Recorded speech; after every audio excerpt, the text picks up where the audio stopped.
I secretly paid my family's mortgage after my dad lost his job, when my mom screamed at me and kicked me out of her house. I stopped the payments. Now my dad wants to know why foreclosure started.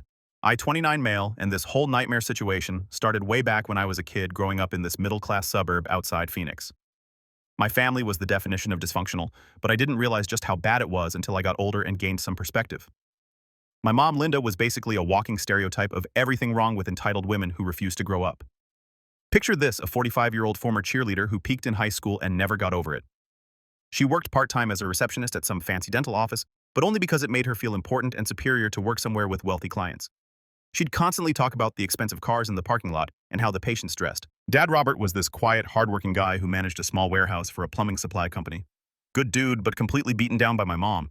She had him so whipped that he'd just nod and agree with whatever crazy stuff came out of her mouth. I never once saw him stand up to her about anything. Here's the thing about my mom. She was obsessed with appearances and money, but had zero work ethic. She'd drive by these massive houses in the rich neighborhoods and complain, why can't we have nice things like that while spending $200 a week on her nails, hair, and shopping? She'd whine about being poor while ordering takeout 4 nights a week because cooking was beneath her. My younger sister Emma saw through the nonsense early and basically became a rebel, started hanging with the alternative crowd, got piercings, the whole deal. Mom hated it because Emma wasn't playing into her perfect family fantasy. Me, I became the golden child by default because I was good at math and had natural leadership skills.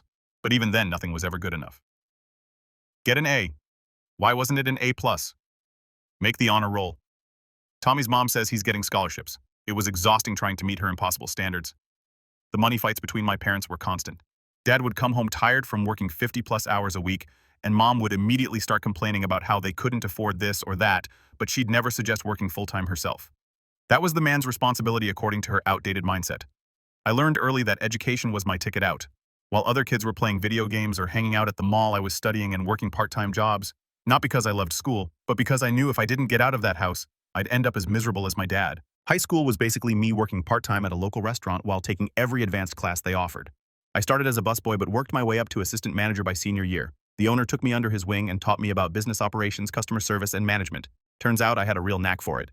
Mom would brag to her friends about my grades and work ethic, but then turn around and complain that I was becoming too serious and needed to focus on more important things like dating popular girls and playing sports. I graduated valedictorian and landed a partial scholarship to Arizona State for business management. Between the scholarship, student loans, and money I'd saved from work, I could make it happen. Mom's reaction was, well, at least you'll make good money so you can take care of us when we're old. Even at 18, that comment made my blood run cold.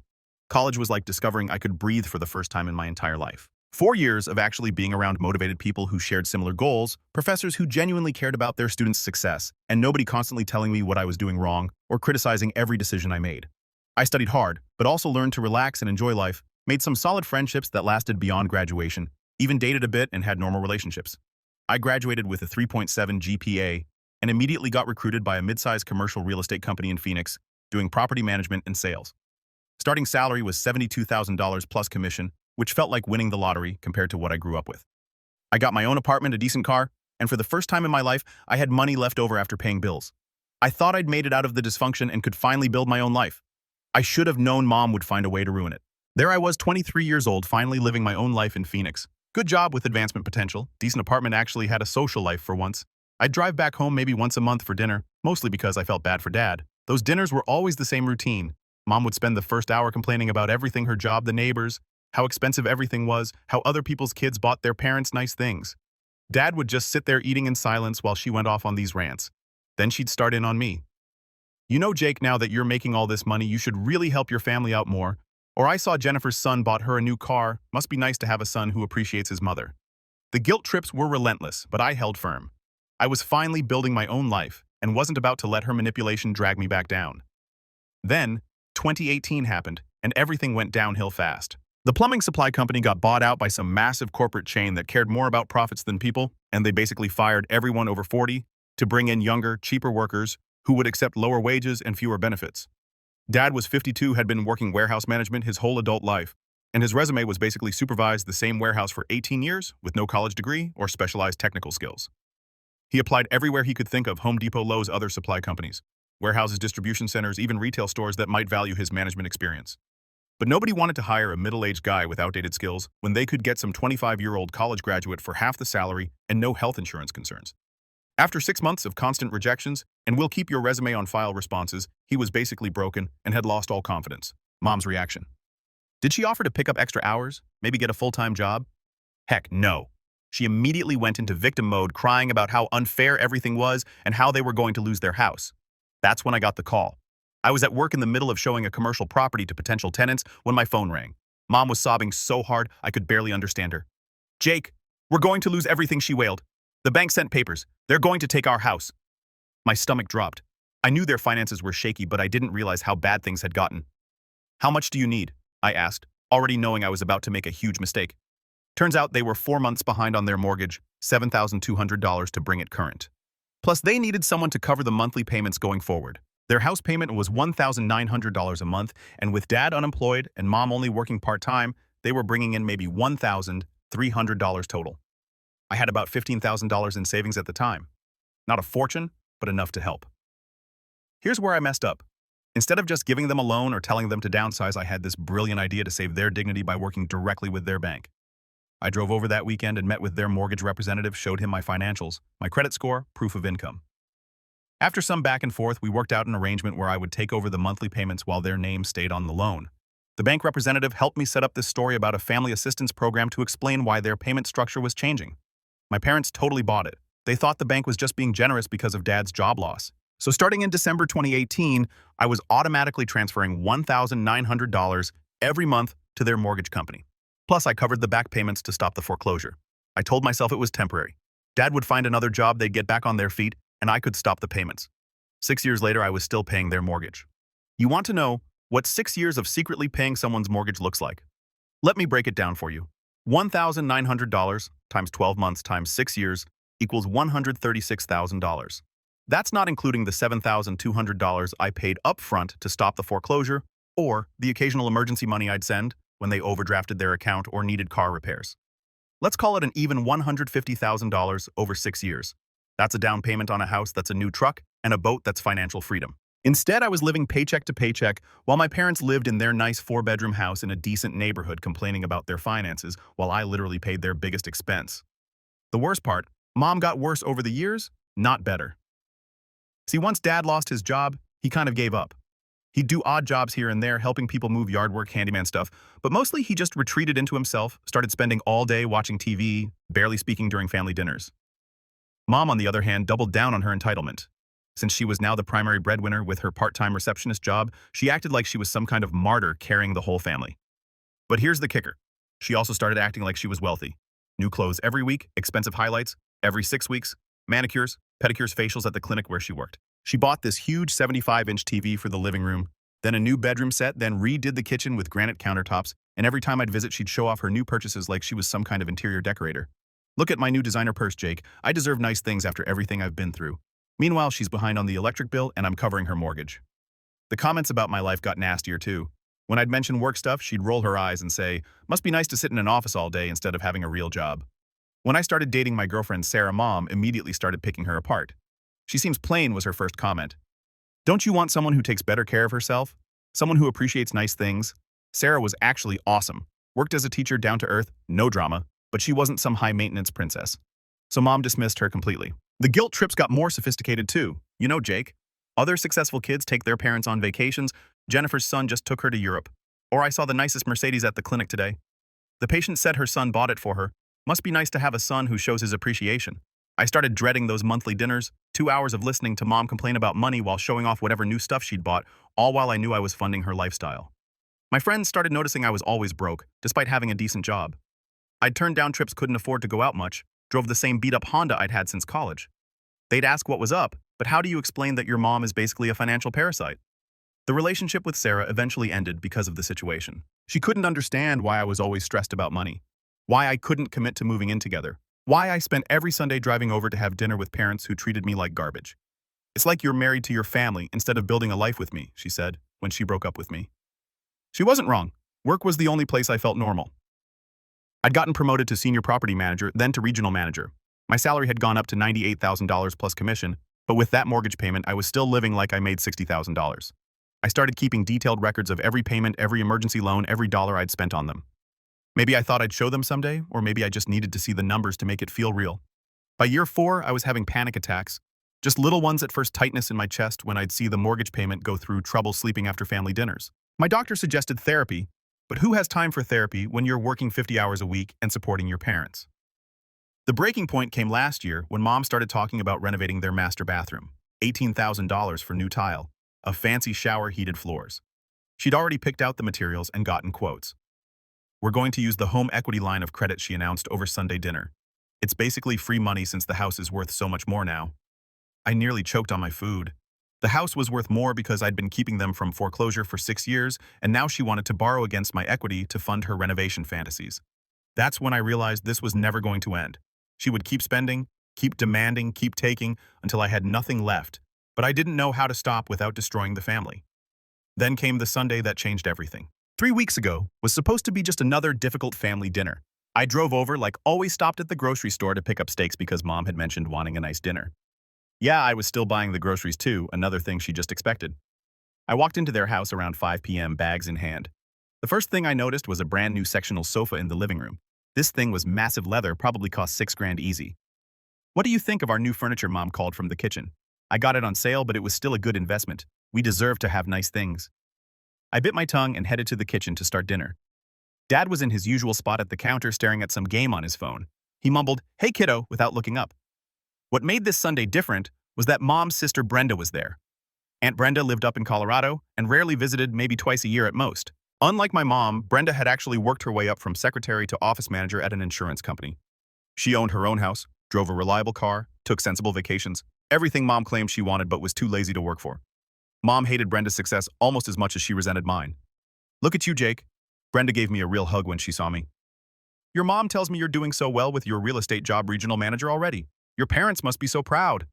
I caught Mom's face out of the corner of my eye, that familiar grimace like she'd bitten into something sour. "Thanks, Aunt Brenda," I said. "It's good to see you." While I cooked dinner, Brenda chatted about her recent promotion, her daughter's wedding, normal family stuff, but I could see Mom getting more and more agitated. Her movements got sharp and jerky, slamming cabinet doors, wiping down counters that were already clean. We sat down to eat around 6:30. The conversation was awkward, with Mom giving short answers and Brenda trying to fill the silence. I was actually starting to feel bad for my aunt. She had no idea she was walking into a minefield. Then about halfway through dinner, Brenda said the words that would detonate my entire life. "Linda, I've been meaning to ask, did you guys ever get caught up on your mortgage? I remember you mentioning some trouble a few years back." My fork stopped halfway to my mouth. I felt the blood drain from my face. "What are you talking about?" Mom frowned. "We had some issues when Robert lost his job, but we worked it out with the bank. Everything's fine now." Brenda looked confused. "Oh, I thought Jake had mentioned helping you guys out when we talked last Christmas." The silence that followed was deafening. I could hear the air conditioning kicking on, a dog barking outside, the sound of my own heartbeat pounding in my ears. Mom's eyes slowly moved from Brenda to me, and I could literally see the pieces clicking together in her head. Jake did what. Her voice was dangerously quiet. Brenda realized she'd messed up. "I must have misunderstood," she backpedaled. "It was just casual conversation. I probably got confused." "No," Mom interrupted, her eyes locked on mine. "I want to hear exactly what my son has been telling people behind our backs." I set down my fork with shaking hands. After 6 years of hiding this, it was all about to come out. "I wasn't talking behind your back," I said carefully. "Then what were you doing?" she demanded, her voice getting louder. I took a deep breath. "When Dad lost his job, you were 4 months behind on the mortgage. The bank was starting foreclosure. I paid the back payments and arranged to take over the monthly payments directly." The color drained from Mom's face, then came rushing back like a tsunami. "You did what I've been paying your mortgage for the past 6 years," I said quietly. "I wanted to help, and I knew you'd never accept it if I offered directly." What happened next was like watching a nuclear bomb go off in slow motion. I've replayed that moment 1,000 times, and it still doesn't feel real. The way Mom's face went through this whole spectrum of emotions: confusion, realization, embarrassment, and then pure unbridled rage.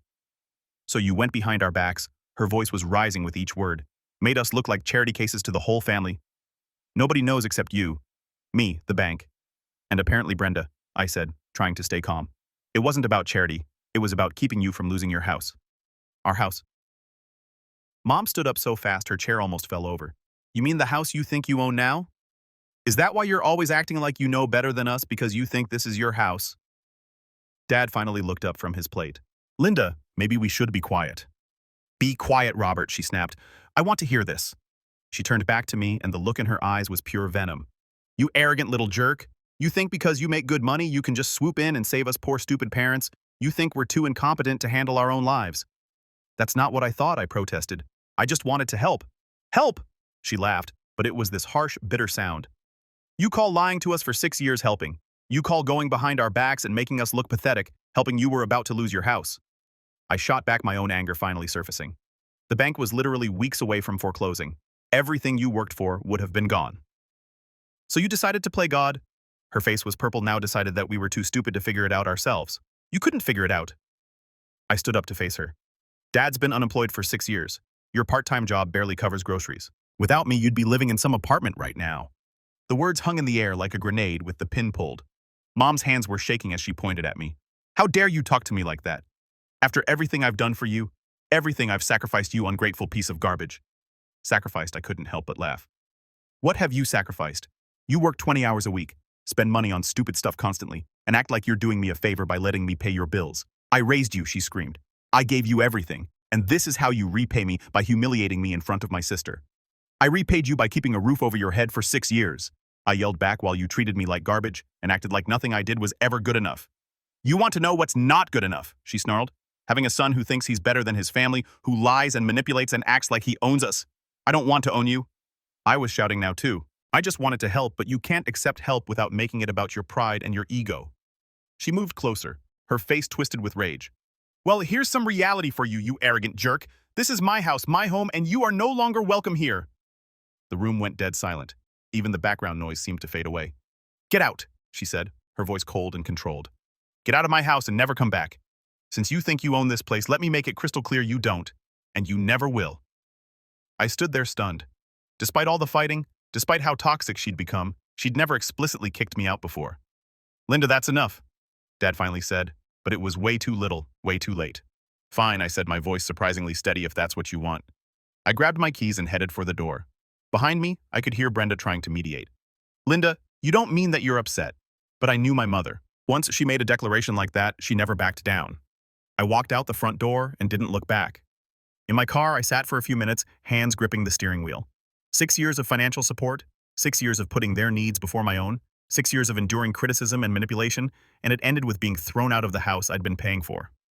The drive home was a blur of anger and hurt, but by the time I got to my apartment, something had shifted inside me. For the first time in 6 years, I wasn't their problem solver, I wasn't their safety net, I wasn't responsible for their poor decisions. I was free, and I was about to make sure they understood exactly what that meant. That night, I sat in my apartment with my laptop staring at my bank's website. There it was, the automatic transfer I'd set up 6 years ago, $1,900 on the 15th of every month like clockwork. My finger hovered over the cancel recurring payment button. 6 years, $150,000, and it ended with me being called an arrogant jerk and kicked out of the house I'd been paying for. I clicked cancel. A confirmation screen popped up. Are you sure you want to cancel this recurring payment? Get out and never come back. Mom's words echoed in my head. I clicked confirm. Just like that, it was done. After 6 years of being their financial life support, I'd pulled the plug. But I wasn't finished yet. I opened up a new browser tab and started doing some research. See, I'd learned a few things about finances and property records during my years in real estate. Amazing what you can find out when you know where to look. Turns out my parents had taken out a home equity line of credit 18 months ago. Remember that bathroom renovation Mom wanted? Yeah, she'd gone ahead with it along with new appliances, a deck, and who knows what else. They'd borrowed $52,000 against the house I'd been keeping out of foreclosure. So, not only had they been living essentially rent-free on my dime, they'd been using their fake equity to fund Mom's spending sprees. The audacity was breathtaking. I also discovered that Mom hadn't been working part-time like she claimed. According to public records, she'd been collecting unemployment benefits for the past 8 months. Apparently, the dental clinic had downsized and she'd decided not to look for another job, so she'd been lying about that too. I spent the next week in a weird state of calm. No anxiety about the upcoming mortgage payment, no dreading Sunday dinner, no walking on eggshells around Mom's mood swings.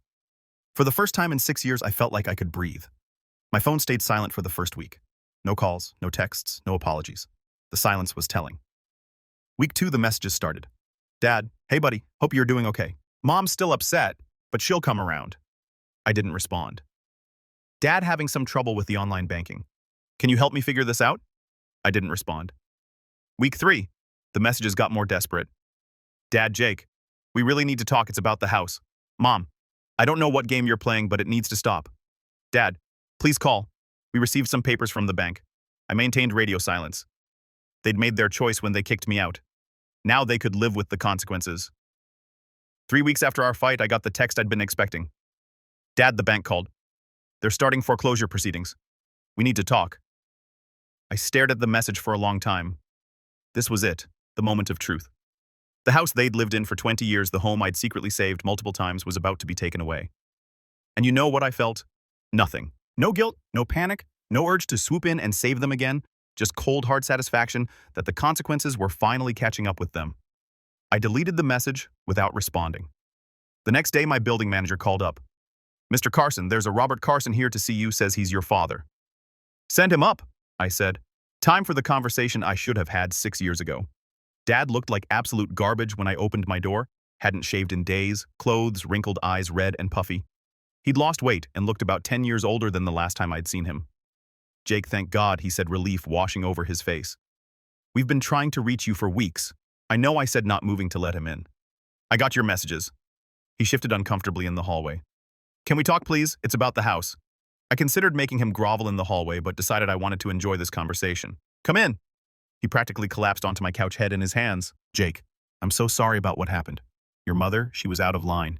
She didn't mean those things she said. Which part didn't she mean, I asked, settling into my chair across from him. The part where she called me an arrogant jerk, or the part where she told me to get out and never come back? She was just angry. You know how she gets when she feels cornered. Cornered, I laughed. Dad, I'd been paying your mortgage for 6 years. The only reason she felt cornered is because she got caught living off my money while treating me like garbage. He winced. We know you've been helping us and we're grateful. Grateful, I cut him off. Dad, in 6 years, not once did either of you say thank you. Not once did Mom acknowledge what I was doing. Instead, she spent that whole time criticizing my life, my job, my girlfriend, everything about me while I was literally keeping you from being homeless. I know we messed up. But Jake, they're going to take the house. We got the foreclosure notice yesterday. We have 30 days. I leaned back in my chair, studying his face. He looked desperate, broken. Good. And you want me to fix it? I said. Yes, I mean, if you could just start the payments again. Maybe talk to the bank like nothing happened. We'll make it right. I swear. Your mother knows she went too far. She's been crying for days. Has she? Now, I smiled. And where is Mom today? Did she come to apologize? Dad's face fell. She wanted to come, but she's embarrassed. She knows she messed up, so she sent you to clean up her mess again. Jake, please, I'm begging you. We'll lose everything. I stood up and walked to my kitchen, grabbing 2 sodas. I handed one to Dad and sat back down. Let me tell you what's going to happen, I said calmly. You're going to lose the house. You're going to have to declare bankruptcy because of that home equity loan you took out. Mom's going to have to get a real job for the first time in her adult life, and you're both going to learn what it's like to live without someone else paying your bills. Dad's face went white. Jake, you can't mean that. I absolutely mean that. I took a sip of my soda. See, I've had 3 weeks to think about this, 3 weeks to really examine our relationship. And you know what I realized? He shook his head, looking like he might throw up. I realized that for 6 years, I enabled Mom's entitled behavior. I made it possible for her to live in a fantasy world where she could spend money she didn't have and treat people like garbage without consequences. I was so worried about being a good son that I forgot to have any self-respect. But we're family. Family, I laughed. Dad, when's the last time either of you asked how I was doing? When's the last time Mom said something nice about my life? When's the last time you stood up for me when she was being awful? He opened his mouth, but nothing came out. That's what I thought. See, I spent $150,000 over 6 years keeping you afloat. You want to know what I could have bought with that money? A house, a new truck, heck, I could have taken a year off work and traveled the world. Instead, I was living paycheck to paycheck while Mom bought designer purses and renovated bathrooms. We didn't know. Nonsense. My voice was getting harder. You knew exactly what was happening. You just didn't care as long as someone else was paying the bills. Dad started crying, then not just tearing up but full-on sobbing. Please, Jake, I'm sorry. We're both sorry. Just please don't let us lose everything. You already lost everything, I said coldly. You lost it the moment Mom decided her pride was more important than keeping me in your lives. I stood up and walked to the window, looking out at the Phoenix skyline. You know what the funny part is? I probably would have kept paying if you just treated me with basic respect, if Mom had said thank you once in a while, instead of constantly criticizing me, if you'd stood up for me instead of being a coward.